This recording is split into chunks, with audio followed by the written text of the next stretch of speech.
the sweeter when you get to those team fights. So LGD going to be sticking to the blue side. They have side selection for the first 3 games of the series as the higher seed. And WE respecting Xie here, finding out this Zoe. But it's important to mention that there are picks open here for Morgan if WE do want to prioritize something else. But LGD realize that, and they know how much Morgan loves the Croc. Exactly, and I think they're more hovering it there to show we know Morgan is going to take this. WE will first rotation this Renekton in a lot of their games to make sure that Morgan gets it. You're going to see it here. But I think LGD going towards the Ashe is the better option here, especially when, again, you can try and play from range. You can start going back towards some of these picks that do very well with kiting back, as we saw in the last game. And although Pei Shang has got his hands on this Graves, he's going to be looking like he'll have control in this jungle matchup.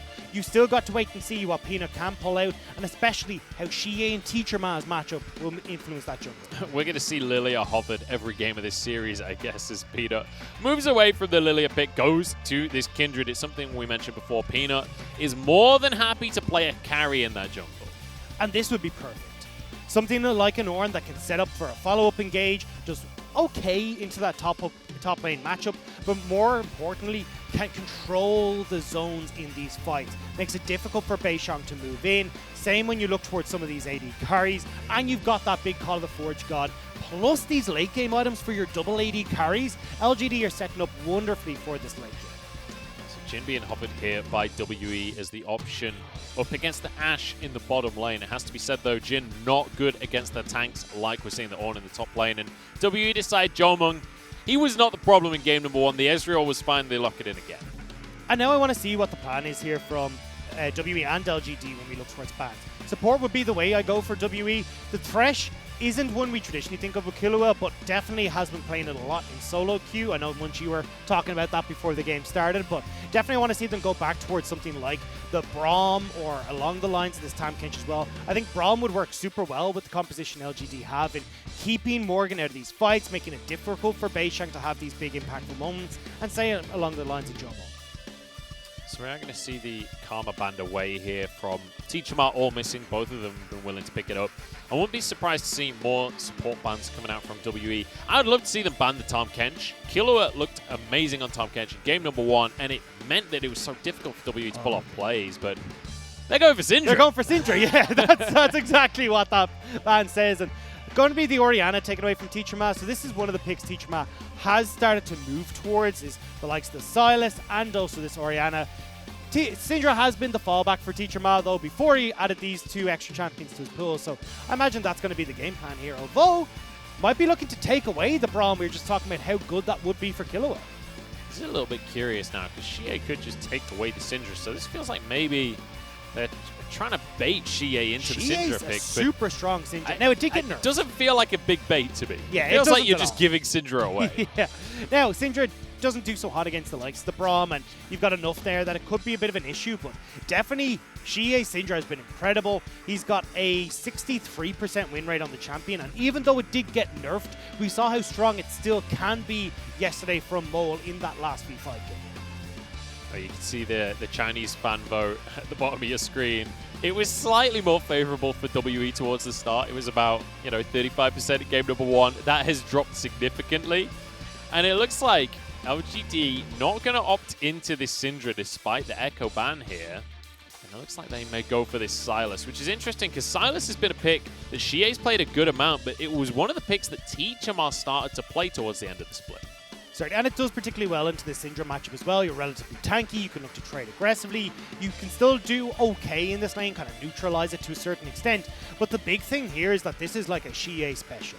He's got a 57% win rate on it, oftentimes ends up banned by enemy teams against him as well in almost 45% of their games, so this is something where Xie can shine and can put in these big carry performances. So off the back of the draft then, Dagda, how are we feeling? Because to me, just on face value, feels pretty good for LGD, especially when we look towards the later stages of the game. But there's a bit more comfort here for WE with things like the Renekton for Morgan. I do agree. The biggest problem that I see, though, is actually being able to operate in these team fights as WE.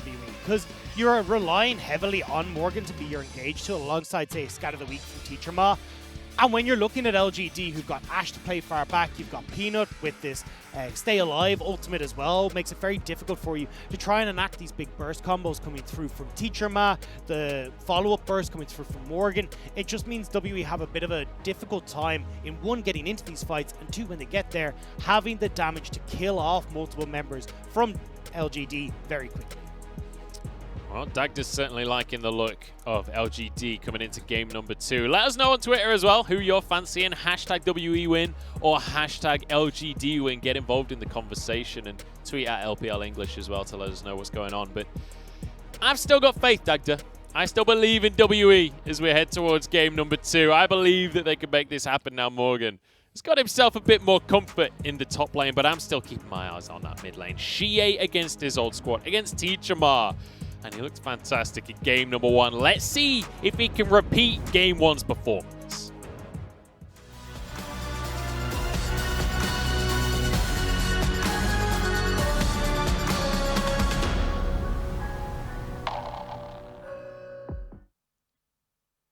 WE 加油！你们不只是少年。老干爹加油！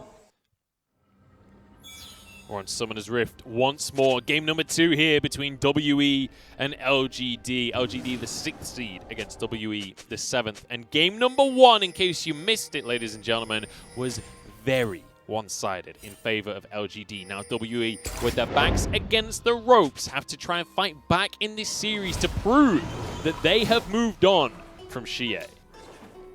And the reason I'm a little bit doubtful of that for WE. It is. Nice little way to bring us into game 2. LGD's composition, though, just very nicely slots in with the puzzle that is LGD trying to make these engages towards the later portion of the game happen. Longxing has been such a crucial tool for them on this Ornn. They've an 80% win rate with us. Xie on the Silas as well opts in as another engage tool for them, where he's got the chains to try and set up these fights. And between Longxing and Xie, they have been the primary engage tools for this squad when they look good. Now you've got them on 2 champions that do just that. LGD feel like they've found, again, the puzzle that fits them so well. And once again, so much of this game is going to come down to the jungle matchup, because we've got Peanut versus Beisheng, and Peanut certainly found the advantages in game number 1 when it came to that matchup. But this time around on the Kindred against Graves, I'd expect Graves to have the advantage at least to start things off. You would definitely when it comes to your clears. Beisheng is going to be going very aggressively, and especially when Beisheng going aggressive with the Ignite Smite combo as well. So he'll be looking to try and get into the face of Peanut and be a little bit more of more in command when it comes to these jungle invades this time around. He should be able to do so. Teacher Ma will have control of this mid lane. He's got Syndra primed for that push roam potential that we talked about with the WE mid laner. So I want to see how Teacher Ma and Beisheng can get into Peanut's jungle and get these plays off nice and early. I have to say, I'm glad Beisheng changed the right summoner spell. He was at risk of losing a month's salary there if he'd misclicked the wrong one. But I am interested to see what Beisheng can do, because he does have this Graves once more. It's a pick that he has shown real prevalence on this split, and it's something that he has carried games for WE on. But Morgan already having a bit of a hard time in this top side. Obviously, Renekton does have a good amount of sustain if he can get the cool meek around the whole minion wave.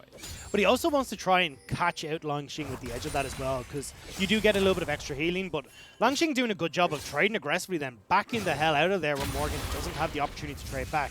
Xie, though, already taken relatively low, and this is the same change that we saw from WE in their series in the regular split.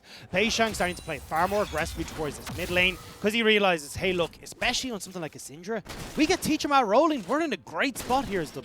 And it's kind of the opposite to what you'd expect out of WE playstyle-wise. It's usually Teacher Ma getting out of the mid lane to get people fed elsewhere on the map, but more recently in summer, when we've seen things like the Syndra, things like the Silas out of Teacher Ma, while he generally is still roaming away, Beisheng has given him a little bit more attention.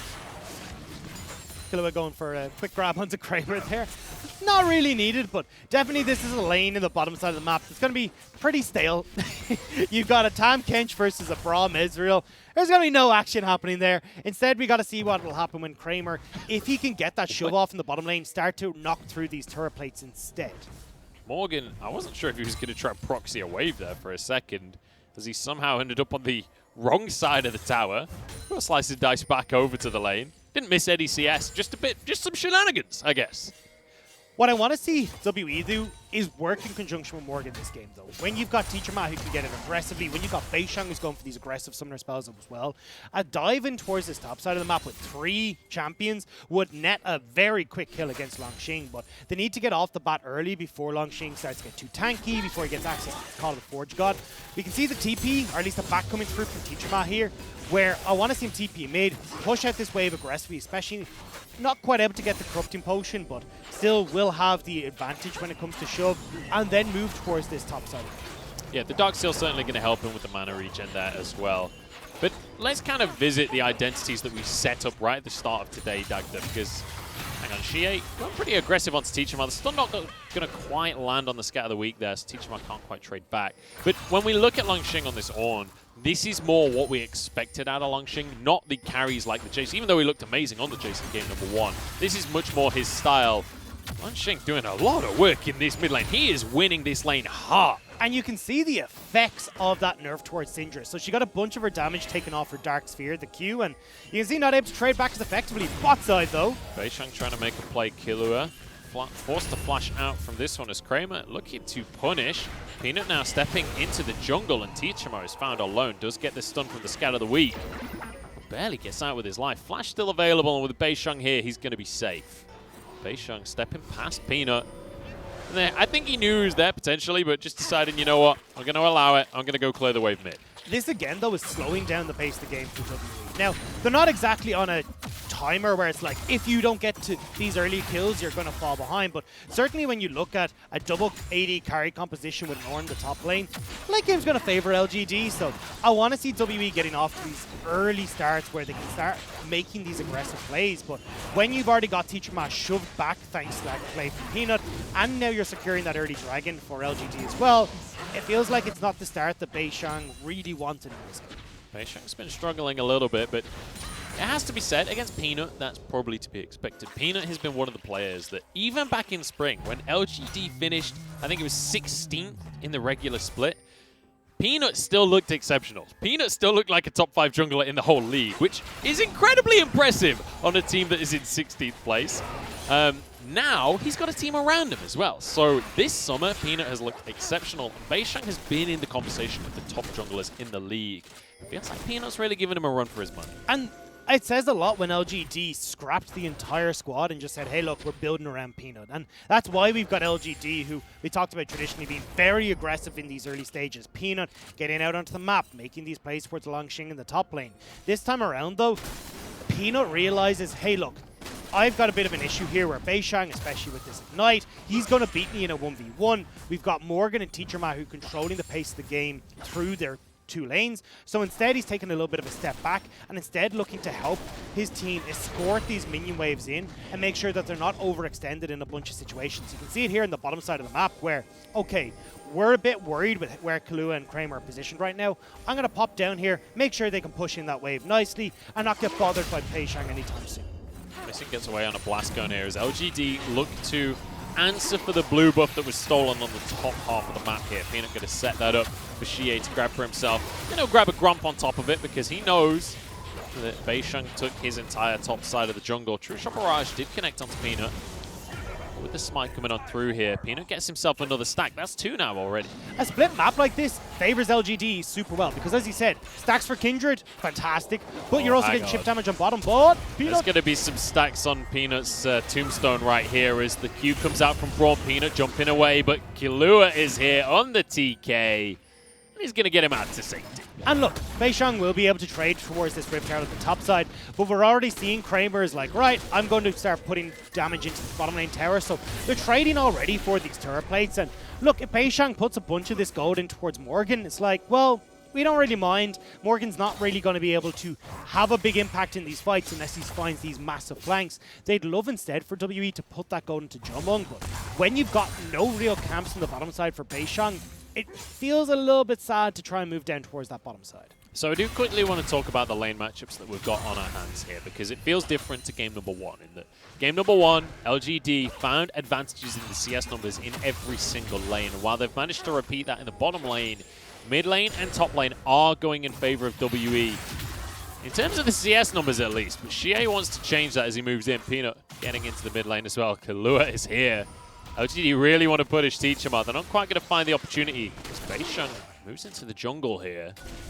They're going to clear the vision. They're going to maintain control of this bottom side Scuttle Crab. With missing here as well, Beisheng can grab it. Nice job from WE to bully out LGD, although Teacherma does need to be careful about how much damage he's taking in this mid lane. Overall though, this is, as you said, LGD playing a slower paced game than they did last time because there's no rush for them, although as I say that, already looking for the dive for WE in the bottom lane. If that ain't a red flag that there's a dive coming, I don't know what is. Kramer is gone. Missing Happy to take the tower there for now, and Beisheng, he's got that Rift Herald if he wants to give that over. Jomung tanking tower for some reason there. Not quite sure why he was staying in range, but that is going to be a nice little play for WE. First blood for them. And they're not going to opt into dropping the Herald just yet. I want to know what was going through Kramer's mind at that point in time, though. You see the graves up over the wall, you're like, oh, yeah, boy, there is a word that went through his mind that I'm not allowed to say on broadcast, actor, because I know exactly what he was thinking there. That one sucks for Kramer. That's the life of an Ashe, though. And obviously, Kahlua, this is one of the issues when you've got this Tahm Kench that is roaming around the map so much. I'm surprised, though, that WE didn't put down the Rift Herald there, because I want to see them put that gold in towards Jomung. That felt like the best time to secure a couple of these plates, set that tower really low, and especially when you've only got 3 minutes left until that turret plate falls, you would like to start solidifying those advantages in case some pesky business comes in from LGD in the meantime. Could be a signal, though, that WE have something else in store for us over the next couple of minutes of the game. Well, it's going to be towards the Dragon. I know that they want to try and use this Rift Herald to create pressure somewhere. But honestly, with how strong their team is right now, I think they can just put that gold in towards Jomung. He'll be able to back finish off a bunch of these items. And then you're in a pretty good spot comparatively to Kramer, who's only gone for the Cull and that FAM sector. So Dragon number 2 going to be spawning here. This is the point in the game where WE lost everything in game number 1. Missing might find himself in the same situation. Goes down for the second kill of the game as Jomung forced out of the bottom lane here by Kramer. And LGD, they're going to be all over this Dragon like a rash. And there you go. Missing's gone. Beisheng's lost control now of his lanes. He's not going to be able to play this Rift Herald to the same extent. You can see it's nearly timing out, so he needs to get this down soon. But it makes it a lot easier for LGD to try and defend. And now Jomung, the main carry for WE, the guy we talked about who, Rookie of the Year, 35% of this team's damage, is going to lose out on a bunch of this gold. Do you have a Herald that could be used mid lane? Shie barely gets out with his life. Flash going to be used. Beisheng could have his opportunity now to drop that Herald. This will be 3 plates going the way of WE in the mid lane. Peanut threatening that he wants to go in. He's just going to let the wolf chomp on these minions a little bit. It's good for the teeth. Dogs like to chew on things. That's law of the universe. As Peanut will be able to clear the Herald, but that's going to be 4 plates taken by WE. Nice answer for the Dragon.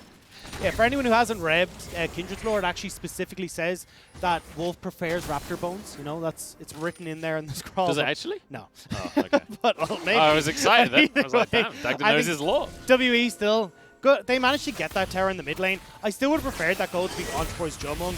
You can have Teacherma carry you through this mid game, but honestly, that's what Teacherma, Morgan, and Beisheng are kind of here for. Jomung needs to be the one that's going to set up as the main carry for this squad.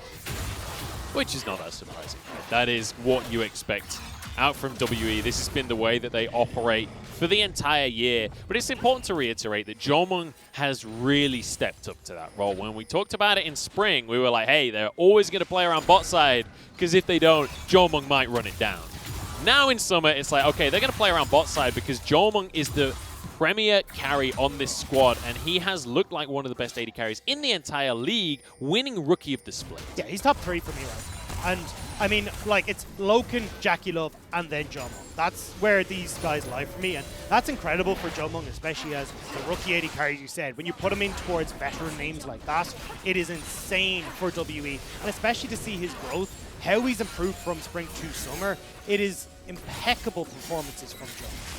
And it's great to see so far in game number 2 them going even or finding themselves some slight advantages here over LGD. Because let's just remember, Like, you're mentioning Kramer is an incredibly experienced player. You can say that for 4 of the players on LGD. It's just the support role that is a player that hasn't been to Worlds. The rest of the squad have all attended Worlds. Peanut managing to grab himself 2nd place at Worlds, managing to win an MSI as well. Like, this is an exceptionally experienced roster from LGD. And honestly, that's why I was so surprised that when we saw that interview with Peanut coming in towards game number 2, that he didn't feel confident coming into playoffs because the squad was such a new squad.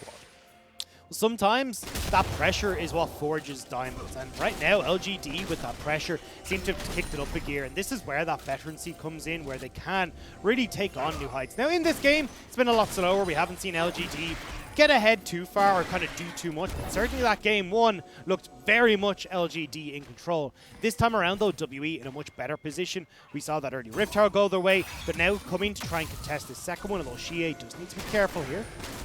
Shie, I've been impressed at how much he wants to go aggressive here onto Teachama, trying to punish every single time. Teachama steps just a little bit out of position, but does need to be cautious because Beisheng has shown he's more than happy to jump into the fray there. And this is difficult for WE, where you can see how much pressure Peanut is putting towards that Rift Herald, but LGD are guaranteed a Terra bot lane if Jomung tries to leave, and they're not feeling confident enough right now that they can just try and fight 3v3, especially with some of the tank stats that have come in for Longxing in the top lane, and how well Shie is playing in this game.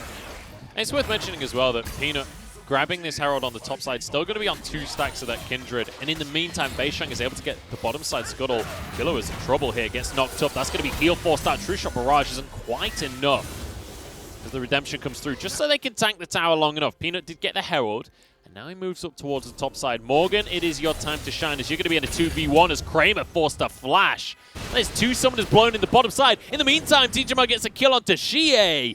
WE are picking up the pace. And Missing's going to be able to stop this back here as well, so this means you're getting a bunch of turrets on the bottom side. You're going to get that turret in the mid, and even though the Rift Child's going down to the top side for LGD, this is a better trade for WE. Fantastic stuff from WE here as we head towards the mid-game. The Herald will be used to finish this tower off on the top side. Might be able to get a second charge. I thought Logic was going to let it die to the turret there. Morgan might be able to answer. Peanut did just grab himself a 3rd stack, though. And that 2,000 gold lead has now accelerated to a 4,000 gold lead for WE. And now we're starting to see with WE in control, they can start to make these plays happen. Picking the mid towards Shie. They're getting down the mid lane structure, the bottom lane structure. They can get the vision control down that enables Beisheng to play aggressively into the enemy side of the map. This is where WE shine, and this is where they're going to get to play their game. Let's take another look at this pick onto Shie against the old jungler there. I mean, it was just clean. It was just clean. You gotta kind of respect that team he used to play for Shie, even if you're not fully convinced. And looks like Killua doesn't even get the back off down on this bottom side. Didn't even catch this one. I mean, easy picks coming out here. Arrow comes on through as Longxing going to be tanking on the front line. Teachama's low, did get his ultimate out and might just walk away with his life as well. In the meantime, Jomon getting chased down by Shie, finished off as he nearly finished both carries with a single ultimate. LGD coming out on top of the fights. Beisheng is here to contest on the Dragon. Knocked up though, and Shie should be able to finish this kill off. Beisheng barely surviving and will be finished off as Shie is desperate to carry this game. Now a TP coming out from the side of Teachama. He wants to re-engage this fight, but Syndra cannot jump into the front line. That's not how this game works. And now missing the target is all of these AD carries on the side of LGD will just mow through the health bars. Morgan's doing what he can, but what he can is not a whole lot. There are 2 things that seem to be conducive with this series. One is Teachama getting out on a single life point, and 2 is WE throwing at dragons, because this is the 2nd time now in this series we've seen WE go towards these dragon fights. They're not able to get on towards the key carries, and LGD are picking them apart. It's heartbreaking, Degda. That's going to be 3 dragons now in favor of LGD, and WE just can't seem to get the ducks in a row here. Felt like they were joining in the fights at different times. Teachama, I mean, we didn't quite see how the fight started, but it felt like it was Teachama getting caught out of position. And this is what we talked about. This is where LGD are most confident to set up these plays. When Longxing is on an engaged top laner, they look beautiful. Teachama manages to escape on 1 HP as Shie finishes off Jomung, and there's no protection. There's no one here. Even with missing on this Braum, the team is way too scattered. LGD are able to pick up this fight that's just numbers advantage for them right now. And even when Teacher Matt comes in, he is way too deep. He should have TP'd to one of these wards in front of his team so then they can try and aggress forward. But it's easy there. LGD turned directly on towards Teacher Matt. You still, all this time, have the open Peanut. And it's, I don't know, WE, you gotta pick your fights properly. It's the fact that they continue to contest there. Yeah. That was the issue to me. Like, you can lose the fight, you can lose the Dragon, but then when you commit the rest of your players to the play, after the Dragon's already lost, I'm not sure what the arrow was. Kramer trying to get some poke down, trying to get some steal poke the down. blue. He was trying to see if he could make that splash damage, steal it away. I mean, if Kramer's firing out arrows at this point in time like that, you got to be feeling pretty good. There goes the collateral damage to just push back WE. Redemption response, but it will mean LGD can't quite crack open this turret. Whereas Jomong on this top side is getting a lot of gold fed in towards him. Certainly will, and he's at that 2-item mark, which is generally speaking when Ezreal will start to really fire off in these team fights. It's just whether or not we actually get to see a team fight that they can group as 5 and make this happen. Because let's bear in mind, with this Ornn, if you're fighting in the river, if you're fighting in these jungle paths, Ornn's going to have a whale of a time. And here's the thing. You're waiting for WE for a couple more items to come in on Jomong. As you said, you still want the likes of that stance to come in as the 3rd item, and that's when Ezreal really starts to kick things up a notch. Beishang as well, he's in a really good spot with the Black Cleaver and also having his jungle item completed, but honestly, if I come to a team fight in the next 2 minutes for this Ocean Soul, I'm still favoring LGD massively so. Just because you've got hard spikes coming in, Xie having that GLP, going to be working up towards that Liandry's Torment, it looks like, as well now. Kramer's got his 2 items finished as well. Like, they're in a great spot here as LGD to just close out this next Dragon and then win the game off the back of a nice Ocean Soul. Well, the Colonel's on board, but only 4.9% so right now. Sorry, I'd actually like to correct myself. Oh, it is the Liandry's Torment. I actually was going to say, probably would have preferred a Banshee's Veil coming through for Xie here. I think when you've got enough of the CC lock, the impactful stuns that can come through from both Missing and also Teacher Matt, the Banshee's Veil could have helped out in just that initial engage, but still, Liandry's Torment going to do a lot of work for him here against WE. Yeah, going to be hitting that 2nd item mark, and it is a nice power spike coming out from Xie in the mid lane. And a lot of this is going to rest on Xie, because in that last fight, he was comfortably the star player from the side of LGD, able to force Teacher Matt out of the play. Nearly got 2 kills with the stolen True Shot Barrage. And he managed to solo out Jomong as well. So if he can get in those positions, but once again, it feels like these fights across the course of this series have more been WE mispositioning as opposed to LGD catching or setting up a play for themselves. You can see it here. WE very spread out, trying to see if they can get onto a flank position so then LGD can set up for a front-to-back engage, but it's really difficult for them to actually find a favorable engage when LGD are able to keep them at bay.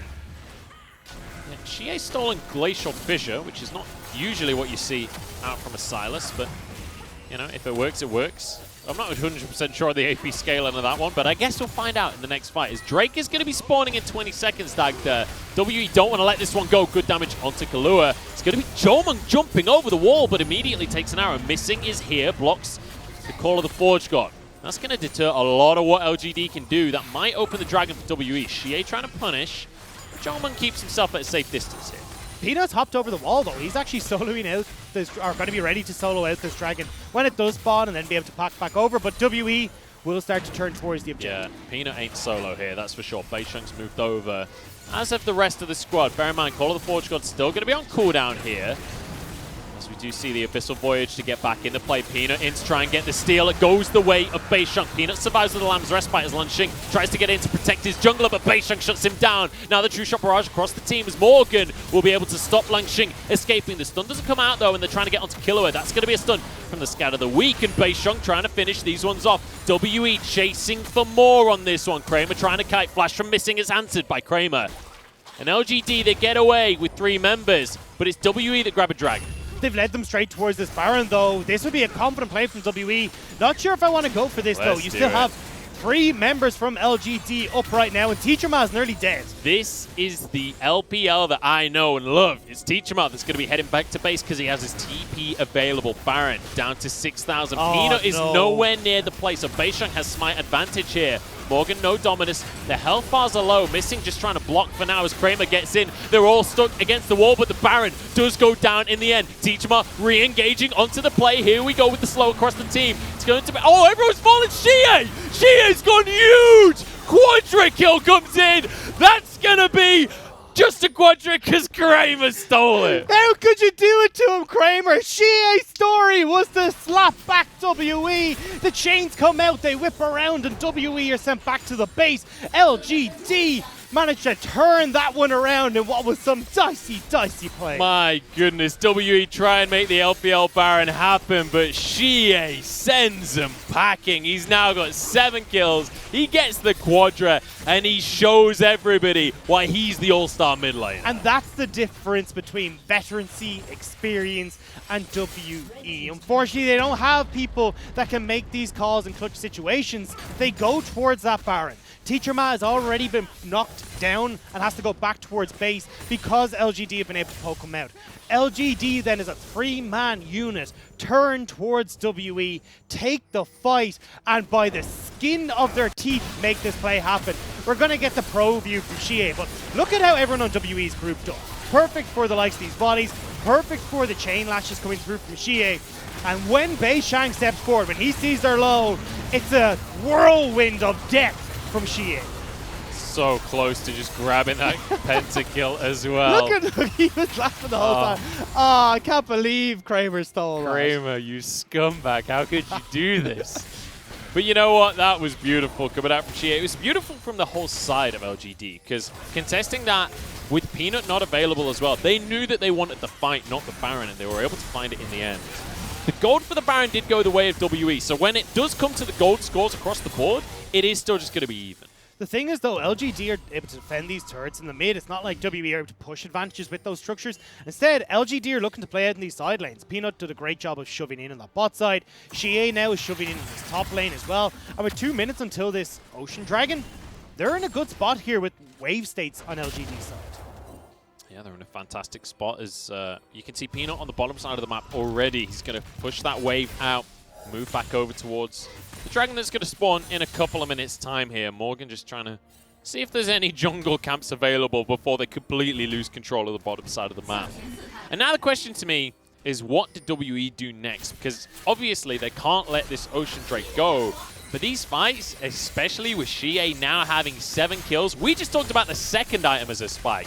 Now he's got a Zhonya's as well.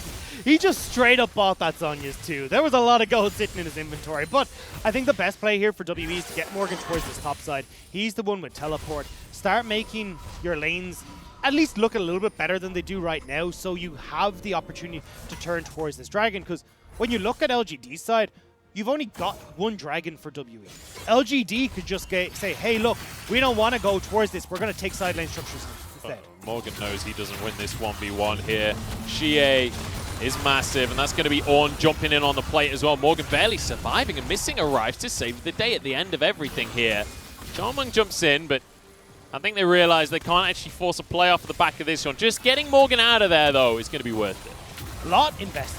You've got the ults coming through from Xie. Long Xing's Call of the Forge God as well. This makes things a little bit easier for WE approaching this, where they can actually group up in these close quarter fights, try and play some sort of front to back stall, which disables Xie from getting in. Long Xing not really able to touch the back line either. And then it becomes a case of how quickly can Teacher Ma and Zhomong get through Xie and Long Xing in comparison to the other tanks in WE. We'll have to see what WE can do in this next fight, because 7 seconds, this Drake is spawning. Missing, trying to step forward, trying to check into these brushes. Morgan off to the top side, but he doesn't have Dominus available, so it's difficult for him to get into the play. Keep your eyes on Jolmung and whether Xie can shut him down. Trying to get over with the chain lash. Beisheng has got to try and make some kind of miracle steal happen. He gets it. He's going to go down for his play, but you know what? That is well worth it for him. It's going to be 1 kill going the way of LGD. What else can they find off the back of this one, though? Kramer already used that arrow as he gets the volley in. Killua went a little bit deep for this one, but he's just trying to keep them still, trying to keep them in the play as Peanut arrives on the flank, trying to get on through into the play here. Call of the Forge God. It's going to be blocked by Missing. Morgan surviving with the Dominus that came off cooldown. Now Xie's gone a little bit too far. Can they finish up the kill onto the Superstar carry? The answer is no. Morgan now, Dominus in the middle of everyone, uses the stopwatch. Kramer gets out with his life. His Joming jumps in, flashes out, but he's knocked up by Langxing. And WE are falling apart once again. Peanut comes in as Xie blasts the team. And this might just be game 2. LGD will wrap things up in game number 2. Not as clean as easy as game number 1, but King of Thieves title might be moving over to Beishang after this game. This has been a beautiful little game 2 here for LGD. A beautiful series so far. And Xie showing that this rivalry is personal. Both games now, Xie has stepped up massively. MVP in game number 1. There's no way he's not MVP in game number 2.